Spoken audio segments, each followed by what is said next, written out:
A família do meu noivo tinha uma tradição de destruir os novos cônjuges, e passaram 45 minutos dizendo tudo o que havia de errado comigo, mas todos ficaram em silêncio quando chegou a minha vez de falar. A família do meu noivo tinha uma tradição que chamavam de Círculo de Boas-Vindas. Toda vez que alguém novo estava prestes a entrar oficialmente para a família através do casamento, eles realizavam um jantar especial. Neste jantar, toda a família se revezava dizendo ao recém-chegado todas as coisas que achavam que estavam erradas com ele. Eles chamavam isso de limpeza, e diziam que era importante expor as preocupações antes do casamento, para que não houvesse segredos nem ressentimentos. Diziam que isso ajudava os novos membros da família a entender o que precisavam trabalhar para pertencer verdadeiramente.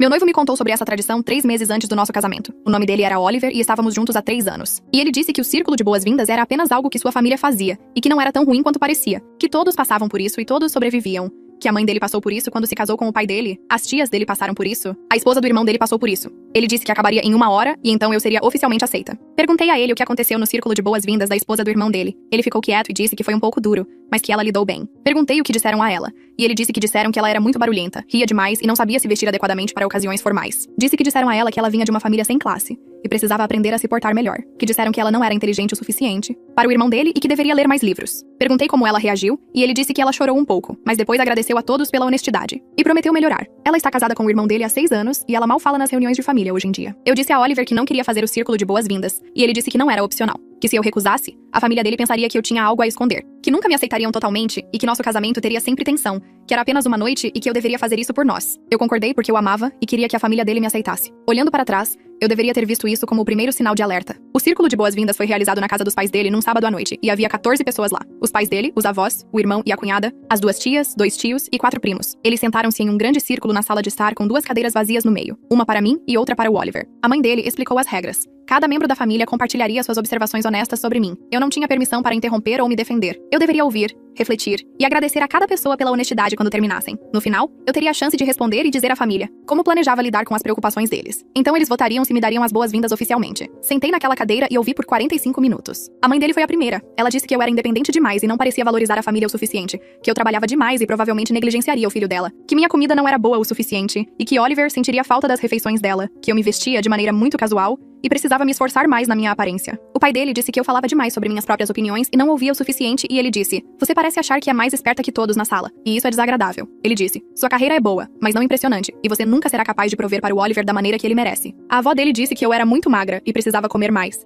Ela disse: "Sua família claramente não te ensinou a cuidar de si mesma." Disse que eu sorria demais e parecia falso. O avô dele disse que eu não parecia o tipo de pessoa que criaria filhos adequadamente, que eu parecia egoísta e focada na carreira, e provavelmente não gostaria de ficar em casa com bebês. A tia dele disse que eu era muito quieta nos jantares de família, e não me esforçava o suficiente para conhecer todo mundo. Depois disseram que eu era muito barulhenta quando falava e interrompia as pessoas. O tio dele disse que eu não parecia respeitar a história e as tradições da família, do Oliver o suficiente, e disseram que eu fazia muitas perguntas, e deveria apenas aceitar como as coisas eram feitas. O primo dele disse que eu era chata, e não tinha histórias boas o suficiente. E disseram que meus hobbies eram desinteressantes e que eu provavelmente não me encaixaria nas férias em família. O irmão dele disse que eu não era tão bonita quanto as outras mulheres que Oliver namorou e que estava surpreso que Oliver tivesse se contentado comigo. A cunhada dele apenas olhou para o chão e não disse nada. Eu entendi porque ela ficava quieta agora. Quando todos terminaram de falar, a mãe dele sorriu para mim e perguntou como eu planejava lidar com todas as preocupações deles. Olhei ao redor da sala para aquelas 14 pessoas que tinham acabado de passar 45 minutos me destruindo. Olhei para Oliver sentado ao meu lado. Ele não tinha dito uma palavra para me defender. Ele apenas concordava com a cabeça como se tudo o que dissessem fosse razoável. Sorri de volta para a mãe dele, e então me dirigi a cada pessoa, uma por uma.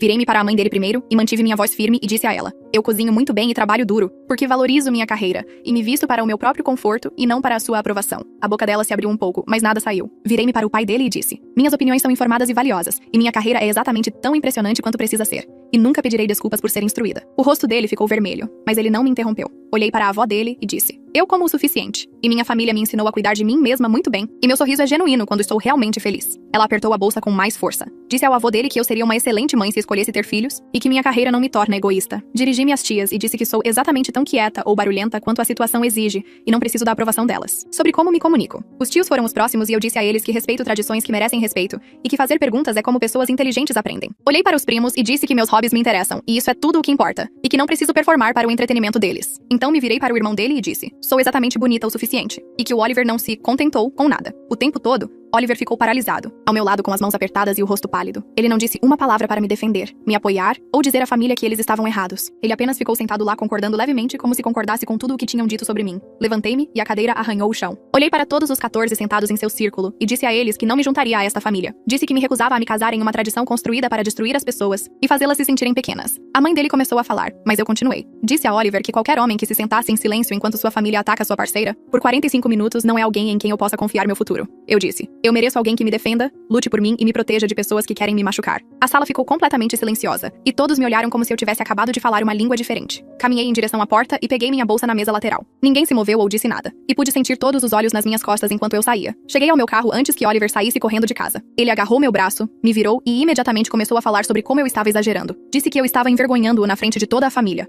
e fazendo uma cena por nada. Ele alegou que o círculo era apenas honestidade, e que todos passavam por isso, e que a esposa do irmão dele sobreviveu muito bem. Puxei meu braço e disse a ele que a esposa do irmão dele não fala mais nos jantares de família. Ele disse que eu estava sendo sensível demais e jogando fora 3 anos por causa de uma noite difícil. Ele continuou falando mais rápido e sua voz ficou mais alta. E disse que sua família estava apenas tentando me ajudar a melhorar. Abri a porta do meu carro e disse a ele que vê-lo concordar com cada insulto me disse tudo o que eu precisava saber sobre quem ele realmente é. Ele tentou segurar a porta, mas eu entrei, tranquei e liguei o motor. Ele ainda estava falando e gesticulando enquanto eu dava ré na garagem e sua boca se movia, mas eu não conseguia mais ouvir as palavras. A viagem de volta para o meu apartamento levou 20 minutos e minhas mãos tremiam no volante o tempo todo. Fiquei repassando a última hora na minha cabeça e vendo o rosto de Oliver enquanto sua família me destruía pedaço por pedaço. Quando entrei em casa, consegui chegar ao banheiro antes que minhas pernas cedessem. Sentei no chão frio de azulejo e comecei a chorar tanto que não conseguia respirar direito. Meu corpo inteiro tremia e as lágrimas escorriam pelo meu rosto e eu não conseguia parar. Mas mesmo através das lágrimas, senti uma estranha sensação de alívio me invadindo. Parecia que eu tinha acabado de desviar de algo terrível. Olhei para o meu anel de noivado e o diamante captou a luz. Percebi que vinha dando desculpas para a dinâmica familiar do Oliver há meses. Havia tantos pequenos sinais de alerta que ignorei porque queria acreditar que tudo ficaria bem. Os comentários da mãe dele sobre minhas roupas, a atitude desdenhosa do pai dele em relação ao meu trabalho, a maneira como Oliver sempre ficava do lado deles em pequenas discordâncias. Girei o anel no meu dedo e soube que não podia mais usá-lo. Meu telefone começou a vibrar na bolsa por volta das 10 daquela noite. Oliver estava ligando e deixei cair na caixa postal. Ele ligou novamente 5 minutos depois e de novo depois disso. À meia-noite, ele tinha ligado 17 vezes. Na manhã seguinte, acordei com 32 mensagens de texto. Algumas eram pedidos de desculpas dizendo que ele sentia muito e deveria ter me defendido. Outras eram acusações dizendo que eu o humilhei e arruinei tudo. A mãe dele deixou um recado por volta do meio-dia dizendo que eu devia desculpas à família pelo meu surto desrespeitoso. Disse que eles abriram a casa pra mim e tentaram me ajudar.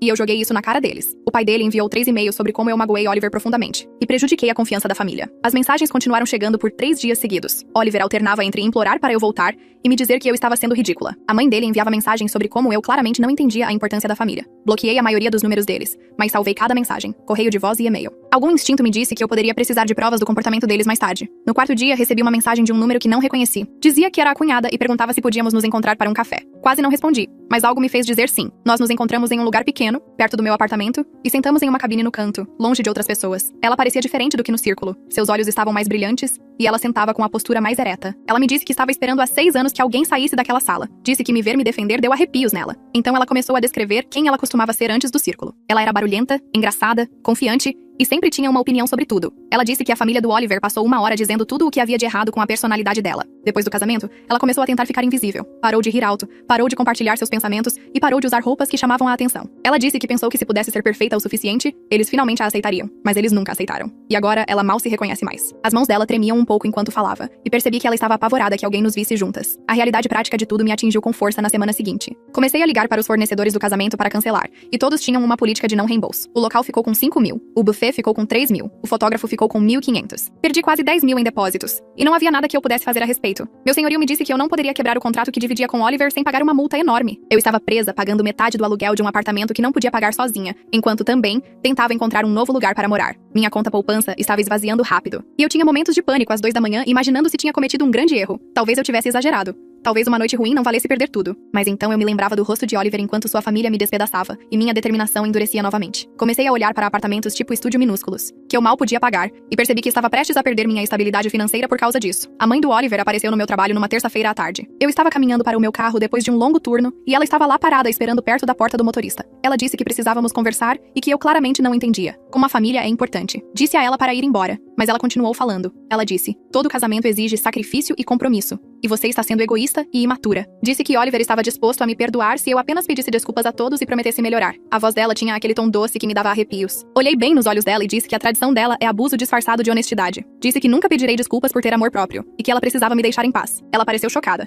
como se ninguém nunca tivesse falado com ela daquele jeito antes. Ela abriu a boca para dizer outra coisa, mas entrei no meu carro e tranquei as portas. Ela ficou parada no estacionamento me vendo ir embora. Finalmente contei tudo aos meus pais naquele fim de semana. Dirigi até a casa deles, sentei na mesa da cozinha e contei sobre o círculo, o silêncio de Oliver e o assédio da família dele. Contei detalhes que estava escondendo há meses sobre como a mãe dele criticava tudo o que eu fazia e como o pai dele desmerecia minha carreira constantemente. Meu pai ficou quieto daquele jeito perigoso em que seu maxilar se aperta e seus olhos ficam duros. Ele disse que nenhuma filha dele jamais seria tratada daquele jeito e que, se Oliver me contatasse novamente, ele lidaria com isso pessoalmente. Minha mãe começou a chorar e imediatamente me ofereceu o quarto de hóspedes e ajuda com os custos da mudança. Ela disse que eu poderia ficar o tempo que precisasse e eles me ajudariam a me reerguer. Ter o apoio deles depois de experimentar o amor condicional de Oliver fez algo clicar no meu cérebro. Percebi o quão distorcida a versão de relacionamento da família dele realmente era. O amor não deveria vir com uma lista de requisitos e críticas constantes. Deveria ser incondicional, solidário e seguro. 3 semanas depois que fui embora, Oliver apareceu no meu apartamento com flores e um discurso preparado. Abri a porta e ele começou a falar imediatamente sobre como tinha pensado em tudo o que eu disse. Ele alegou que conversou com a família e eles estavam dispostos a recomeçar comigo. Disse que poderíamos pular certas tradições e construir nosso próprio caminho. As flores eram caras, e ele estava usando a camisa que eu sempre dizia que gostava. Por apenas um momento, senti-me tentada pela familiaridade de tudo aquilo. 3 anos é muito tempo para investir em alguém. Tínhamos piadas internas, memórias compartilhadas e todo um plano de vida juntos. Mas então fiz uma pergunta a ele. Perguntei se ele disse à família que o círculo deles estava errado. Ele hesitou por talvez 3 segundos, mas foi o suficiente. Os olhos dele desviaram dos meus e ele começou a falar sobre como é complicado e que eles tinham boas intenções. Devolvi as flores e disse a ele que nada havia mudado de verdade. Ele tentou argumentar, mas fechei a porta enquanto ele ainda falava. Ouvi-o ficar do lado de fora por alguns minutos antes de finalmente ir embora. Na manhã seguinte, acordei com uma notificação de e-mail no meu telefone. O remetente era um endereço que eu não reconhecia, mas o assunto dizia que era da cunhada. Sentei na cama e abri. A mensagem era longa e levei vários minutos para ler. Ela começou pedindo desculpas por não ter se manifestado durante o círculo de boas-vindas. Ela disse: "Ver você sair me deu coragem para finalmente contar a alguém a verdade sobre a família do Oliver." Então ela me contou algo que Oliver nunca mencionou. O irmão dele já foi casado antes. A primeira esposa passou pelo círculo de boas-vindas exatamente como ela. Exatamente como eu deveria ter passado. Aquela primeira esposa ficou e casou-se com a família há 8 anos. A cunhada descreveu como a mãe de Oliver criticava tudo o que a primeira esposa fazia. A comida dela estava errada. A limpeza não era boa o suficiente. As escolhas de carreira eram egoístas. A família dela não era boa o suficiente. Por 2 anos, a família inteira criticou cada decisão que ela tomava. Diziam que ela estava ganhando peso. Diziam que ela se vestia mal. Questionavam a inteligência dela constantemente. A primeira esposa começou a ter ataques de pânico. Ela parou de ver os amigos porque a família do Oliver dizia que eram más influências. Ela pediu demissão do emprego porque a mãe de Oliver a convenceu de que ela precisava se concentrar em ser uma esposa melhor. Depois de 2 anos, ela finalmente foi embora. Ela voltou para o estado de origem e a família do Oliver disse a todos que ela tinha problemas mentais. Disseram que ela era instável e não conseguia lidar em fazer parte de uma família de verdade. A cunhada disse que nunca soube da primeira esposa até depois do próprio casamento. O irmão do Oliver mencionou casualmente um dia como se não fosse nada demais. Ela percebeu então que o padrão se repetiria com ela, e se repetiu. Por 6 anos, ela tem tentado se tornar o que quer que eles queiram que ela seja. Ela disse que minha atitude de ir embora a fez ver que ela estava desaparecendo lentamente. Ela me agradeceu por mostrar a ela que ir embora era possível. Fiquei sentada, olhando para o meu telefone e me sentindo enjoada. Oliver nunca me contou que o irmão dele foi casado antes. Ele nunca mencionou que outra mulher passou exatamente pela mesma coisa. E isso a destruiu. Ele sabia o que a família dele fazia com as pessoas e ainda assim me levou para aquele círculo. Ele sabia e não disse nada. Cheguei ao trabalho 1 hora atrasada naquela manhã porque não conseguia parar de pensar no e-mail. Minha chefe notou que eu parecia distraída durante nossa reunião de equipe. Tentei focar, mas minha mente continuava voltando àquela primeira esposa e imaginando onde ela estava agora. Por volta da hora do almoço, percebi que tinha esquecido completamente de uma apresentação para um cliente que era para aquela tarde. O prazo estava no meu calendário há 3 semanas. Eu sempre cumpro meus prazos, sempre. Mas eu estava tão consumida com o término, a busca pelo apartamento e as mensagens constantes de Oliver que deixei passar. Corri para montar alguma coisa, mas não foi meu melhor trabalho. Minha chefe me chamou na sala dela depois que enviei. Ela fechou a porta e perguntou se estava tudo bem. Eu disse a ela que estava passando por um término difícil e sentia muito por perder o prazo. Ela disse que o trabalho que enviei não estava nos meus padrões habituais. Disse que entendia que problemas pessoais acontecem, mas eu precisava garantir que eles não afetassem minha reputação profissional. Ela foi gentil, mas pude ver a preocupação em seu rosto. Esse emprego era minha carreira. Eu tinha trabalhado tanto para chegar aqui e construir minha reputação. Agora, eu estava deixando minha bagunça pessoal destruir tudo o que construí profissionalmente. Passei aquela noite acordada, imaginando se tinha cometido um grande erro. Talvez eu devesse ter levado o casamento adiante. Talvez devesse ter tentado mais fazer dar certo. Eu tinha perdido meu relacionamento. Estava prestes a perder meu apartamento. Agora poderia perder minha carreira também. Defender a mim mesma deveria ser empoderador. Mas em vez disso, eu só me sentia apavorada de estar jogando fora toda a minha vida. 2 dias depois, minha melhor amiga Helena me ligou parecendo brava. Ela perguntou se eu conhecia o irmão do Oliver. Eu disse que o tinha encontrado algumas vezes em jantares de família. Ela me disse que ele tinha enviado uma longa mensagem para ela nas redes sociais. Ela leu partes para mim pelo telefone. Ele disse que estava preocupado comigo. Disse que eu parecia instável e emocional ultimamente. Sugeriu que minha reação ao círculo de boas-vindas foi extrema e preocupante. Disse que talvez eu precisasse de ajuda profissional para lidar com meus problemas.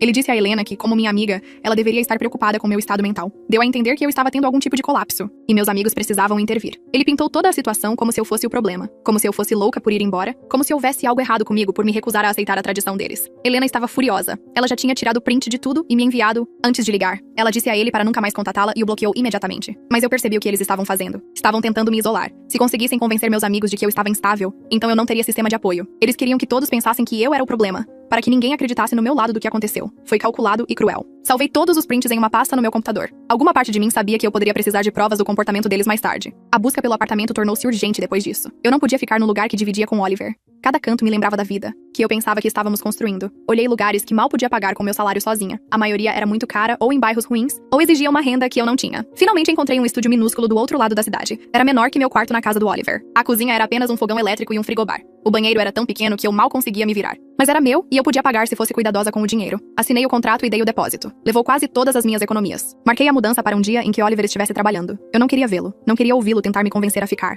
Meu pai veio com a caminhonete dele para me ajudar a mudar. Empacotamos minhas coisas enquanto Oliver estava fora. Minhas roupas, livros e as poucas peças de mobília que eram realmente minhas. Não demorou muito. Percebi quão pouco daquele apartamento era realmente meu. A maior parte dos móveis era do Oliver. A maior parte das coisas de cozinha pertencia à mãe dele, que nos tinha dado. Eu estava vivendo em um espaço que nunca pareceu um lar. Meu pai carregou tudo na caminhonete sem dizer muito. Quando terminamos, ele olhou para mim e disse que estava orgulhoso de mim por escolher a mim mesma. Ele não disse, eu te avisei. Então, mesmo que ele nunca tivesse gostado da família do Oliver, ele apenas me ajudou a carregar caixas por 3 lances de escada para o meu novo estúdio. E me disse que eu sempre poderia voltar para casa se precisasse. 2 meses depois do círculo de boas-vindas, parei na minha cafeteria habitual, a caminho do trabalho. Eu estava na fila esperando para pedir quando vi Oliver sentado em uma mesa perto da janela. Meu coração começou a bater rápido e minhas mãos suaram. Pensei em ir embora, mas ele já tinha me visto. Ele se levantou e veio até mim. Perguntou se podíamos conversar 1 minuto. Eu disse que só tinha alguns minutos antes do trabalho. Sentamos na mesa dele e ele começou a falar sobre o quanto sentia minha falta. Disse que estava pensando em tudo o que aconteceu. Perguntou se havia alguma chance de tentarmos de novo. Olhei para ele sentado à minha frente e percebi algo estranho. Ele parecia menor, de alguma forma, menos importante. 2 meses atrás, o pensamento de perdê-lo fazia eu sentir como se meu mundo estivesse acabando. Agora eu só me sentia cansada e um pouco triste. Triste pelo relacionamento que pensei que tínhamos e que nunca existiu de verdade. Triste pelo tempo que desperdicei tentando me encaixar na família dele. Mas não sentia a atração que esperava. Não quis estender a mão sobre a mesa e segurar a dele. Não quis ouvir sobre o quanto ele sentia minha falta. Eu só queria pegar meu café e ir para o trabalho. Disse a ele que esperava que ele estivesse bem,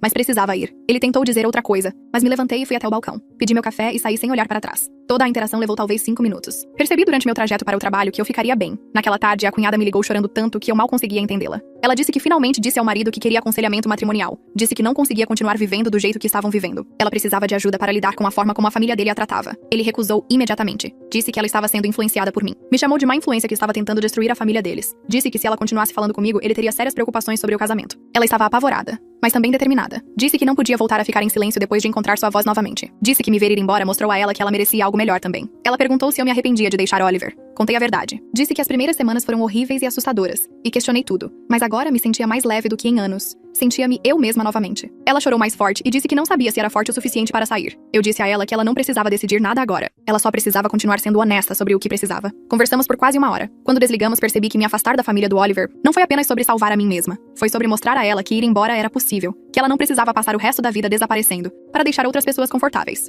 3 dias depois, minha mãe ligou para dizer que uma carta havia sido entregue na casa deles endereçada a mim. Ela perguntou se devia abrir ou trazer para mim. Eu disse para ela abrir e ler para mim. Era de Oliver. Uma longa carta manuscrita que minha mãe disse ter pelo menos 4 páginas. Ela começou a ler e pude ouvir a raiva crescendo na voz dela. Oliver escreveu que estava pensando muito. Disse que percebeu o quanto a opinião da família dele significava para ele, mas estava disposto a fazer um sacrifício por nós. Disse que cortaria relações com toda a família se eu o aceitasse de volta. Disse que poderíamos nos mudar para uma cidade diferente e começar do zero sem eles. Ele fez parecer que estava me oferecendo um presente enorme, mas a carta inteira estava cheia de chantagem emocional. Ele continuava dizendo o quanto estava disposto a sacrificar. Disse que eu estava forçando a escolher entre a família dele e eu. Disse que nenhuma outra mulher jamais o fez se sentir tão conflituoso. Ele escreveu sobre como essa decisão era difícil para ele e o quanto doeria perder a família. Cada frase deixava claro que ele se ressentia por ter que escolher. Ele estava se oferecendo para cortar relações, mas queria que eu soubesse o que isso estava custando a ele. Ele queria que eu me sentisse culpada por fazê-lo escolher. Minha mãe terminou de ler e perguntou o que eu queria que ela fizesse com aquilo. Eu disse para jogar fora. Eu não precisava responder. Oliver ainda estava tentando me manipular para me sentir responsável pelas escolhas dele. Ele não tinha aprendido nada. Ele ainda não entendia que o problema não era apenas a família dele. O problema era ele e sua incapacidade de defender o que era certo.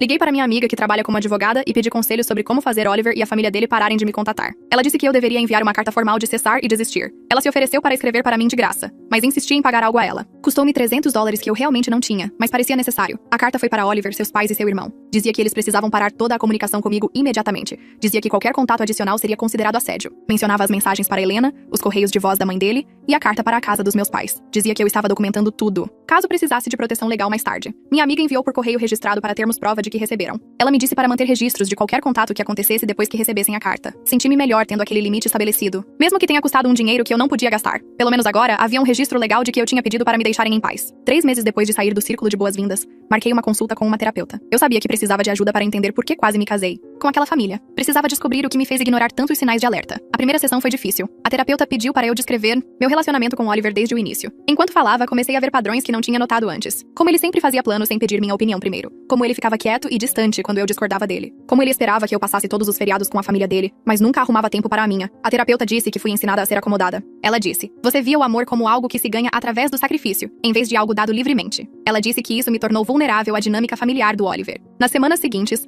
trabalhamos para entender por que fiquei tanto tempo, por que concordei com o círculo de boas-vindas, mesmo que tudo em mim dissesse que estava errado. Ela me ajudou a ver que fui ensinada a valorizar o conforto das outras pessoas acima do meu próprio bem-estar. Ela disse: "Aprender a reconhecer meu próprio valor independentemente da aprovação de qualquer outra pessoa levaria tempo." As sessões eram caras e difíceis, mas continuei indo. Eu estava aprendendo coisas sobre mim mesma que precisava saber. 4 meses após o término, minha chefe me chamou na sala dela novamente. Senti meu estômago embrulhar pensando que estava prestes a ser demitida por aquele prazo perdido. Em vez disso, ela me disse que eu estava sendo promovida. Disse que eu tinha completado com sucesso um grande projeto, e meu trabalho nos últimos meses mostrou resiliência. A promoção veio com um aumento. Não era enorme, mas era o suficiente para tornar meu estúdio acessível sem a ajuda dos meus pais. Ela disse que ficou impressionada com a forma como lidei com o período difícil após meu término. Disse que provei que podia separar minha vida pessoal das profissionais. Saí da sala dela me sentindo genuinamente orgulhosa de mim mesma pela primeira vez desde que tudo desmoronou. Eu tinha sobrevivido aos piores meses da minha vida e saído mais forte. Eu estava construindo uma vida que era completamente minha. Uma vida baseada nos meus próprios valores e escolhas, em vez de tentar me encaixar nas expectativas de outra pessoa. Naquela noite, sentei no meu minúsculo estúdio, comendo comida chinesa e assistindo ao meu programa favorito que Oliver sempre reclamava. Olhei ao redor para o espaço que eu tinha decorado exatamente como eu queria. Pensei no meu trabalho, meus amigos e minha família que me apoiavam incondicionalmente. Percebi que estava realmente feliz. Não a felicidade ansiosa que sentia com Oliver, onde estava sempre preocupada em fazer algo errado. Felicidade real que vinha de ser completamente eu mesma sem pedir desculpas. Descobri através de uma amiga em comum que encontrou a mãe do Oliver no mercado. Ela mencionou casualmente, como se estivesse compartilhando fofoca sobre o clima. Os pais do Oliver estavam dizendo a todos que quisessem ouvir que eu tive algum tipo de colapso e cancelei o casamento sem motivo real. Estavam dizendo que fiquei com medo e entrei em pânico, que exagerei com um momento normal de união familiar. Minha amiga perguntou se eu queria que ela esclarecesse as coisas, e quase disse sim. Parte de mim queria me defender para garantir que todos soubessem o que realmente aconteceu naquela sala de estar. Mas então percebi algo que pareceu liberdade. A opinião deles não importava mais de verdade. As pessoas que realmente me conheciam entendiam a verdade, sem que eu precisasse explicar. Todos os outros não eram problema meu nem minha preocupação. Passei 3 anos tentando fazer a família do Oliver gostar de mim. E agora, eu finalmente cansei de me importar com o que eles pensavam. 2 semanas depois, eu estava almoçando na copa do trabalho quando uma colega sentou na minha frente. Ela estava noiva e planejando o casamento para a próxima primavera. Ela começou a falar sobre seus futuros sogros e mencionou que eles tinham algumas tradições interessantes para receber novos membros da família. O jeito que ela disse fez meu estômago embrulhar. Perguntei a ela que tipo de tradições, tentando manter minha voz casual. Ela descreveu algo que soava familiar demais. Um jantar especial onde a família compartilharia feedback honesto para ajudá-la a se tornar uma esposa melhor. Ela riu nervosamente e disse que parecia estranho, mas o noivo prometeu que era apenas a maneira deles de mostrar que se importavam. Larguei meu sanduíche e olhei diretamente para ela. Disse a ela que estive em uma situação semelhante e não terminou bem. Durante a hora seguinte, compartilhei uma versão cuidadosamente editada do Círculo de Boas-Vindas, vendo o rosto dela mudar conforme reconhecia os sinais de alerta em seu próprio relacionamento. Ela ficou quieta por um longo tempo depois que terminei de falar. Então ela me perguntou como eu soube que era hora de ir embora. Eu disse a verdade. Quando a pessoa que diz te amar senta em silêncio enquanto outros te despedaçam, isso te diz tudo o que você precisa saber. 2 semanas após aquela conversa, ela parou na minha mesa para me agradecer. Disse que estava pensando em tudo o que eu disse e decidiu reconsiderar o relacionamento. Disse que conversou com o noivo sobre mudar a tradição e ele recusou. Disse que ela estava sendo influenciada por pessoas negativas. Ela percebeu que se ele não podia defendê-la antes do casamento, nunca o faria depois. Senti-me mal por ela estar passando por dor, mas também aliviada que talvez minha experiência horrível tenha ajudado outra pessoa a evitar o mesmo erro. 4 meses depois que saí daquela sala de estar, eu estava sentada no meu estúdio numa sexta-feira à noite. Eu tinha pedido comida chinesa e estava assistindo a um documentário sobre crimes que Oliver sempre reclamava. Meu apartamento era pequeno, mas eu o tinha decorado exatamente como eu queria, com cores vivas, plantas e obras de arte que me faziam feliz. Eu estava usando calça de moletom e uma camiseta velha da faculdade, sem maquiagem. Percebi, enquanto estava sentada lá comendo macarrão direto da embalagem, que eu estava genuinamente feliz. Não o tipo de felicidade ansiosa que eu sentia com Oliver, onde estava sempre monitorando meu comportamento e gerenciando o humor dele. Isso era diferente. Essa felicidade vinha de ser completamente eu mesma, sem me preocupar em atender a padrões impossíveis ou consertar coisas que estavam erradas comigo. Eu não precisava cozinhar refeições chiques, me arrumar ou fingir gostar da companhia da família dele. Eu podia apenas existir como eu mesma, e isso era o suficiente. O pensamento me fez sorrir para a minha embalagem de comida. Comecei a construir uma vida onde as pessoas me celebravam, em vez de tentar me mudar. Meus pais ligavam toda semana apenas para saber como eu estava e dizer que estavam orgulhosos de como eu estava sendo forte. Minha melhor amiga vinha na maioria dos fins de semana e cozinhávamos juntas. Assistíamos filmes e falávamos sobre tudo, exceto Oliver. No trabalho, eu estava prosperando porque podia focar toda a minha energia em projetos em vez de drama de relacionamento. Fui designada para liderar uma nova equipe e minha chefe disse que me escolheu porque provei que podia lidar com a pressão e sair mais forte. Até comecei a namorar de novo, embora fosse muito mais cuidadosa dessa vez. Prestei atenção aos sinais de alerta que teria ignorado antes. Quando um cara com quem saí fez uma piada sobre a mãe dele saber o que é melhor sobre tudo, Terminei depois de 2 encontros. Quando o outro falou por cima de mim no jantar, não dei a ele uma segunda chance. Aprendi que merecia alguém que me defendesse, não alguém que se sentasse em silêncio, enquanto outros me atacavam. A cunhada me mandava mensagens às vezes com atualizações. Ela começou a fazer terapia e a estabelecer limites com a família do marido. Ela disse que era difícil, mas estava se lembrando de quem costumava ser antes do círculo de boas-vindas quebrá-la. Afastar-me de Oliver e da família dele foi a coisa mais difícil que já fiz. Custou-me 3 anos da minha vida, milhares de dólares em depósitos de casamento e o futuro que pensei que queria. Mas me ensinou algo mais valioso do que tudo isso. Ensinou-me que eu era forte o suficiente para escolher a mim mesma, mesmo quando isso significava perder tudo o que eu pensava precisar. Aprendi a confiar no meu próprio julgamento em vez de duvidar de cada instinto. Construí uma vida baseada nos meus próprios valores em vez de tentar me encaixar na ideia distorcida de família de outra pessoa. E isso valeu mais do que qualquer aceitação de pessoas que pensavam que amor significava destruir uns aos outros.